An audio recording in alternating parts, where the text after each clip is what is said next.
का रे कहे इतना उदास बैठल बाड़े? का करी यार, बकरीद 5 दिन और बचल बा। जेब में 1 रुपया निखे ना नया कोनो कपड़े बा हमरा लगे। समझ में निखा का करी। बा कबोरी है इतना छोट बात खातिर टेंशन लेते रे। जानते रे बकरा ईद आइल बा, आ बकरा ईद में इतना महंगा खोसी बेचाला सन, एगो खोसी मार के बेच देवले तो पैसे पैसे हो जाई। सोई को तरी चल। रोम रोम भाइयों।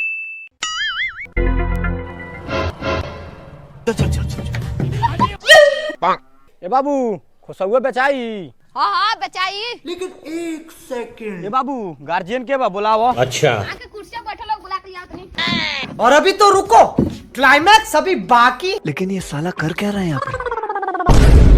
जोते खोल, हम गाड़ी स्टार्ट करतनी। शाबाश बेटा, बहुत बढ़िया। भाई यहाँ पे क्या हो रहा है?